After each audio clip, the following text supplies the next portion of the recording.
Voici la Porsche Panamera 4S e-Hybrid, une Porsche hybride branchable d'exception qu'on a la chance et l'opportunité de vous présenter aujourd'hui à plus de millage. Allons-y!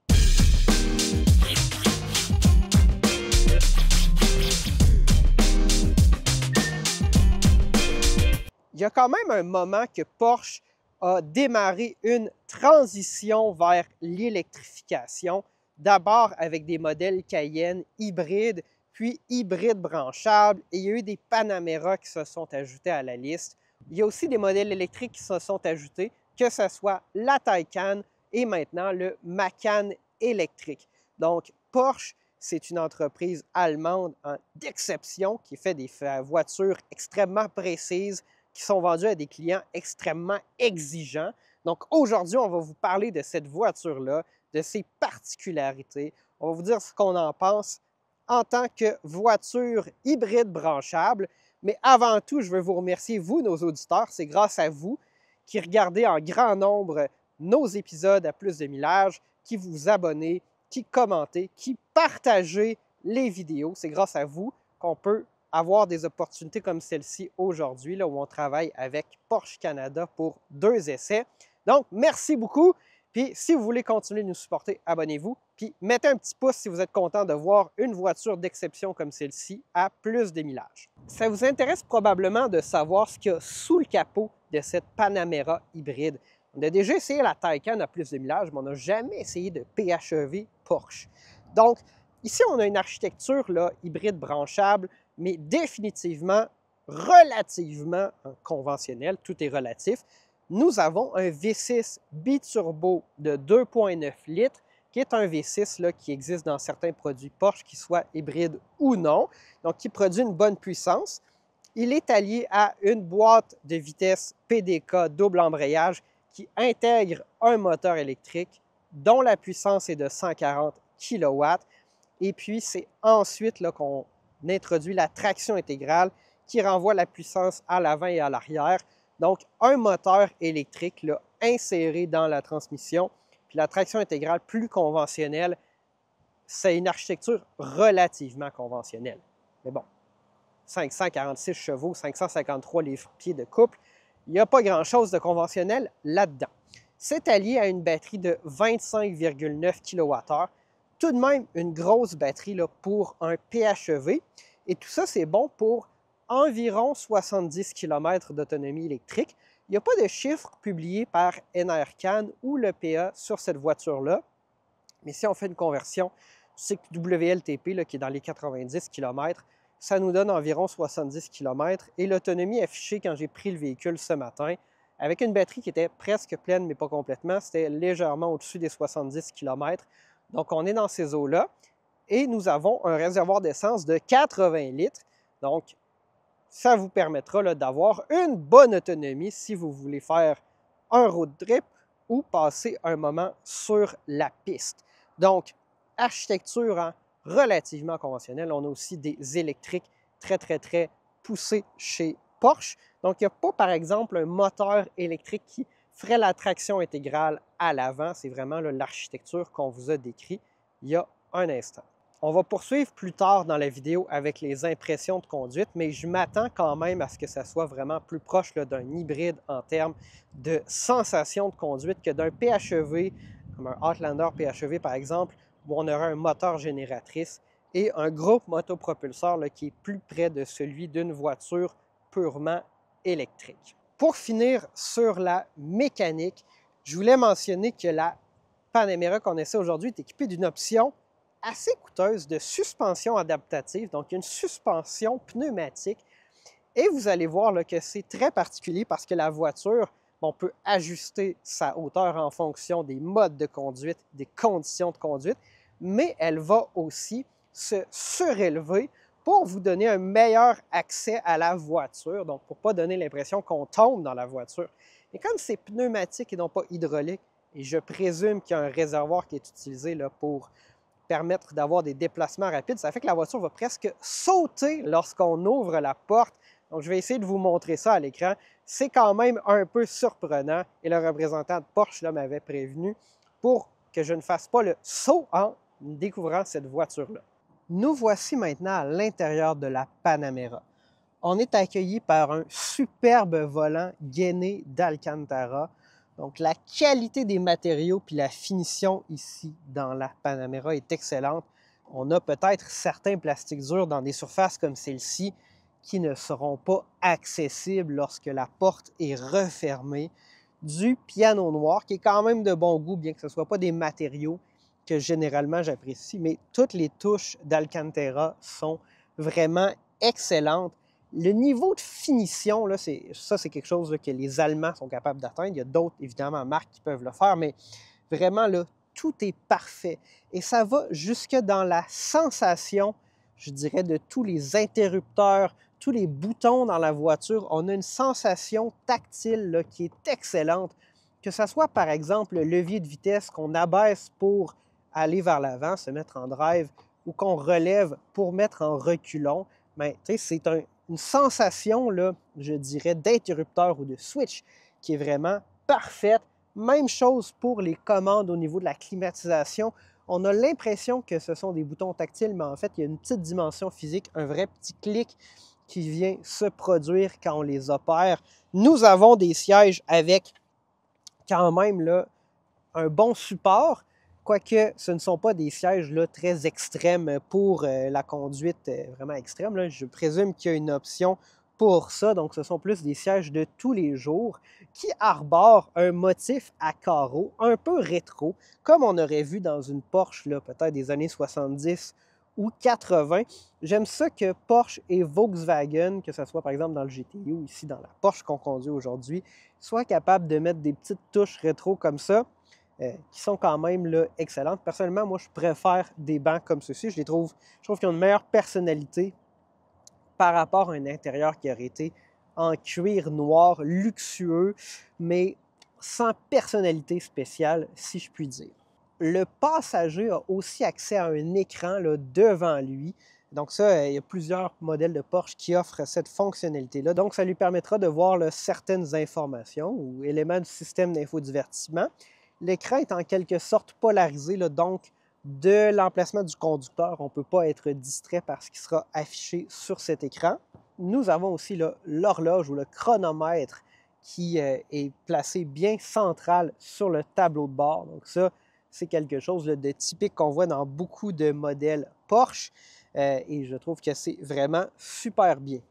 Ça reste tout de même sobre en termes là, de boutons dans l'intérieur. Donc, on a accès aux fonctionnalités dont on a réellement besoin. L'attention est vraiment dans les détails, puis c'est ça peut-être qui les distingue de d'autres manufacturiers. Je ne ferai pas de comparaison, là, mais en fait, je vais en faire une. On a essayé récemment un Genesis GV80 coupé qui coûtait tout de même plus de 100 000 $, puis tout était dans votre visage, là, des gros éléments là, de design ultra visibles, mais chez Porsche, c'est pas ça. On n'a pas besoin d'essayer de prétendre qu'on est sportif. La voiture, elle est sportive, elle est performante, elle est luxueuse. Porsche n'a rien à prouver à personne à ce niveau-là. Il y a des palettes au volant. Les palettes au volant dans les véhicules PHEV, même hybrides, des fois, elles ont une dimension un peu là, superflue au sens où on n'a pas de rapport de vitesse, mais puisque nous sommes équipés d'une boîte de vitesse à 8 rapports à double embrayage, bien là, on vient réellement, absolument et directement changer les rapports de la transmission. Donc ici, ce n'est pas pour donner un look sportif, c'est vraiment lié aux composantes de la voiture et à son groupe motopropulseur. Patentes et Gugus, le bouton démarrer est à gauche parce que historiquement, dans les Porsche, on avait la clé là, qui était placée à gauche. Donc ça, si on n'est pas un habitué des Porsche, parfois ça peut prendre quelques secondes de le réaliser ou se rappeler qu'il est placé là. Mais bon, si on la conduit au quotidien, bien sûr, on n'a pas besoin de s'en faire avec ça. Nous sommes maintenant à l'arrière de la Porsche Panamera. Théoriquement, il s'agit d'une banquette à 3 places, mais il faudrait être un peu ambitieux là, pour choisir la place centrale. Puisqu'il y a une console, là, vous allez avoir les jambes très, très, très écartées. Certaines voitures ont une bosse, hein, un tunnel de transmission au centre. Mais là, ici, ce n'est pas un tunnel, c'est vraiment une console complète. Donc, moi, je dirais dans la réalité, sauf peut-être pour des petits trajets avec un enfant, c'est une banquette à 2 places qui va tout de même être très confortable, donner un bon dégagement pour les jambes et pour la tête, même pour des personnes de bonne taille. C'est après tout une voiture allemande et c'est une des qualités des voitures allemandes. Elles accommodent généralement des conducteurs et des passagers de grande taille. On répète les mêmes matériaux qu'à l'avant, donc des surfaces moussées, le piano noir, les accents de gris et des accents d'Alcantara, même dans les portes à l'arrière. Le niveau de finition est aussi excellent. Encore une fois, tout comme à l'avant, on répète les mêmes interrupteurs ou les switches pour le système là, de climatisation qui ont cette même sensation tactile aussi agréable.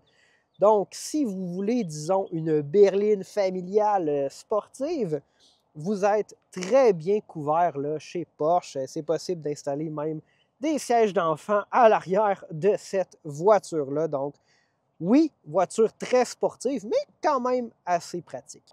La Panamera se veut une voiture quand même assez pratique. Donc, nous avons un haillon. On est en mode ici un peu là, lift back, donc plus un haillon qu'un coffre, avec un espace de chargement qui est relativement appréciable. C'est certainement pas un VUS. C'est possible d'avoir une Panamera qui est en mode familial là, pour avoir encore plus de volume de coffre. Ce que je trouve bien, c'est que malgré que ce soit une voiture sportive, on peut tout de même rabattre la deuxième rangée. Donc, je vais vous montrer ce que ça donne en termes d'espace de coffre lorsqu'on le fait. Super simple, un petit loquet derrière l'appui-tête des sièges. C'est Porsche, donc c'est pas électrique, mais c'est tellement simple, tellement efficace et ça fonctionne. Et puis là, bien, on a un espace de chargement beaucoup plus long. Ça va être facile, par exemple, de transporter des skis dans cette voiture-là, si c'est ce qu'on recherche. Nous voici maintenant au volant de la Porsche Panamera 4S e-Hybrid. C'est une voiture aux performances impressionnantes. On a quelques modes de conduite. Donc, on va commencer là, dans un mode e-Power, qui est le mode électrique, où on va favoriser la conduite électrique, ce qui est très bien. Nous avons quand même un bon 70 km d'autonomie électrique grâce à cette grosse batterie 25,9 kWh, très grosse pour un PHEV. 4 modes de conduite, donc on a e-Power, donc électrique, hybride, Sport et Sport Plus. Les modes Sport et Sport Plus vont utiliser le moteur thermique en tout temps et la programmation de la pédale, elle, va vraiment là, varier en fonction de ces modes-là. Donc, quand on est dans un mode électrique comme e-Power ou hybride, on va avoir là une première partie de la course de la pédale qui se fait 100% électrique. Et puis, si on appuie à fond, si on dépasse un certain niveau là, dans la position de la pédale, nous allons activer le V6 biturbo de 2,9 litres et aller chercher énormément de puissance. Ça, c'est quand même particulier, c'est différent, mais c'est aussi un choix là, très intentionnel dans la configuration puis la programmation. Tandis que dans les modes Sport et Sport Plus, là, c'est l'inverse. En fait, on va être en mode hybride en tout temps. On peut bien sûr changer les vitesses au volant avec nos palettes. Et puis, lorsqu'on va appuyer au-delà d'une certaine position de la pédale, on va aller chercher un boost, donc une accélération supplémentaire grâce à la mécanique électrique, grâce à la motorisation électrique. Donc, l'idée, c'est que, par exemple, vous êtes sur un circuit, vous prenez un virage à vitesse relativement constante, on est en mode hybride, et puis en sortie de virage, le système électrique vous donne à l'accélération plus de puissance. Donc, quand même intéressant d'avoir ces 4 modes de conduite-là. L'autonomie affichée lorsque j'ai démarré avec le véhicule aujourd'hui, la batterie était presque pleine, c'était 73 km, donc environ 70 km d'autonomie électrique, peut-être un peu plus que ça. Ça va dépendre des contextes. Désolé, il y a comme un convoi là, de véhicules diplomatiques qui passe un peu spécial. Bref, c'est un véhicule là, assez impressionnant.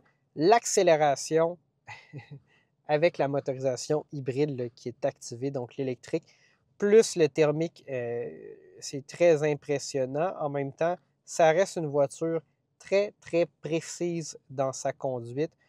On est toujours très, très, très en confiance. Une des critiques qu'on avait envers la Model S plate. Bien sûr, ce n'est pas un PHEV, c'est une voiture 100% électrique, mais il faut faire des parallèles entre ce que Porsche et ce que Tesla offre.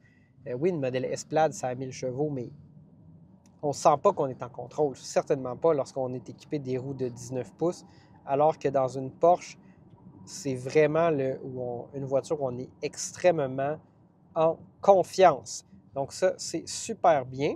On va se mettre dans un mode hybride, bon, Sport Plus par exemple. La suspension adaptative va s'abaisser, elle va se raffermir pour nous donner le meilleur niveau de performance. Bien sûr, on est sur la route. J'ai quand même pris un moment pour essayer la voiture avant la portion actuelle de l'essai, mais nous sommes sur des routes publiques à Montréal. On ne peut pas faire n'importe quoi non plus, là, donc on essaye d'être le plus raisonnable possible. Néanmoins, niveau de performance quand même assez exceptionnel. La suspension adaptative fait un excellent travail pour venir amortir les aspérités des routes défoncées de la métropole montréalaise.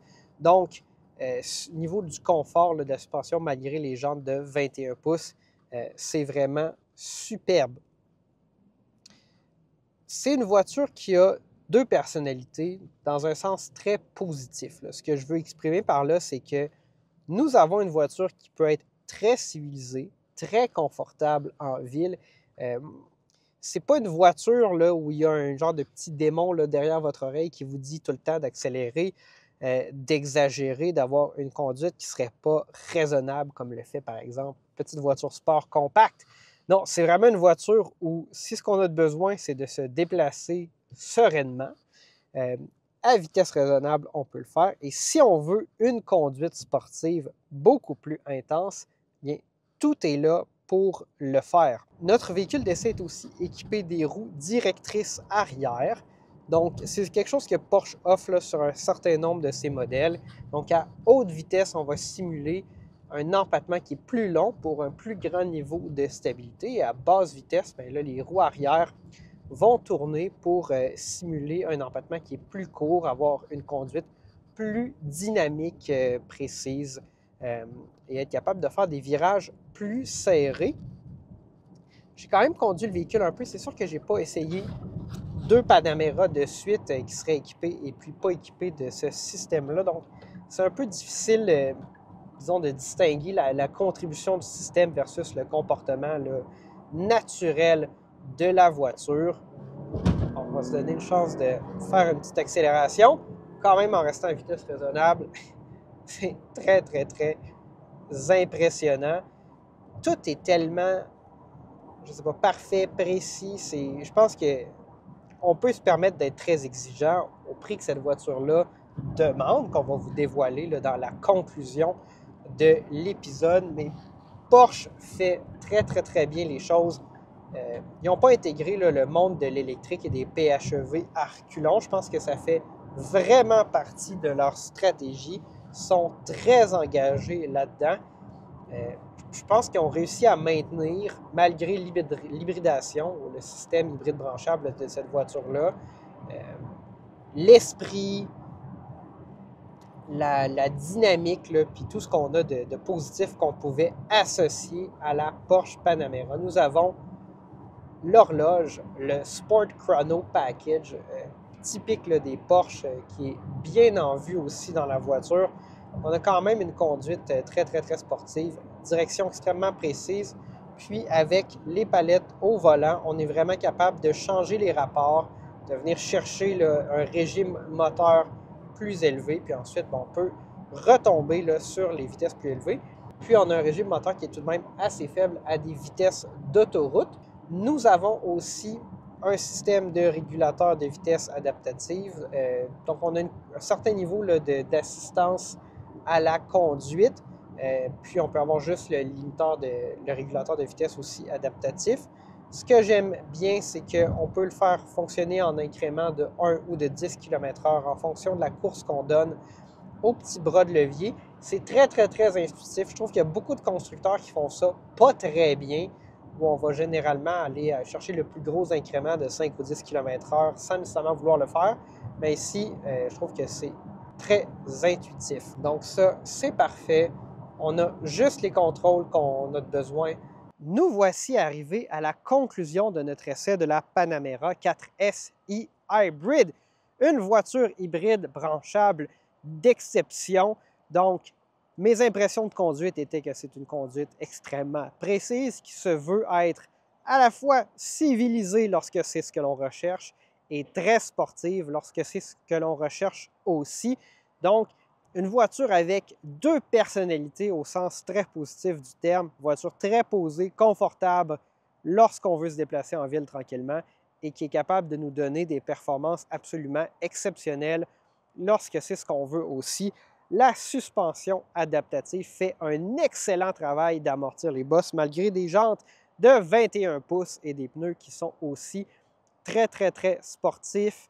70 km d'autonomie en ville, puis ensuite on doit faire probablement quelque chose comme 10 ou 11 litres au 100 en mode hybride, mais ce sont des chiffres imprécis. Malheureusement, là, il n'y a pas de code de consommation officiel dans les cycles EPA ou NRCan qui sont publiés pour cette voiture-là. Il y a quelques chanceux probablement au Canada qui auront la chance de conduire cette voiture-là au quotidien, de s'en procurer une parce que ça demeure assez dispendieux. 148 000 environ pour un modèle Panamera 4SI Hybrid de base. Puis si on rajoute les options, le modèle d'aujourd'hui est aux environs de 184 000 avant taxe, principalement parce qu'on a la suspension adaptative, qui est une option environ 8 000 le pack premium aussi pour plus d'équipement à l'intérieur, siège chauffant à l'arrière, ce genre de choses-là, qui coûtait aussi 8 000 puis il y a des options ici et là, que ce soit les jantes, les étriers qui sont peints d'une certaine couleur, les embouts d'échappement, ce genre de choses-là. Ce sont des voitures qu'on peut grandement personnaliser. Les propriétaires de Porsche, du moins ceux qui achètent des Porsche neuves, ont tendance à être très exigeants. Donc, c'est bien sûr possible de choisir sa configuration exacte et très précise. J'ai bien aimé l'intérieur, sobre, d'excellente qualité. Vraiment, là, Porsche a l'attention du détail, comme on le voit rarement là, ou dans peu de véhicules. Je suis très content d'avoir eu l'opportunité d'essayer cette voiture-là aujourd'hui. J'aimerais savoir ce que vous nous en pensez dans les commentaires. Est-ce que vous voulez voir plus de voitures exotiques comme celle-ci à plus de millage? Dans tous les cas, c'est grâce à vous, parce que vous êtes abonnés, parce que vous écoutez les vidéos, parce que vous les partagez, que vous les likez, que vous commentez, qu'on a la chance de faire ça. Donc, si vous n'êtes pas déjà abonné, je vous invite à vous abonner. Cliquez sur la petite cloche pour être notifié la prochaine fois qu'une vidéo est disponible. C'était Gabriel pour plus de millage. On se dit à la prochaine!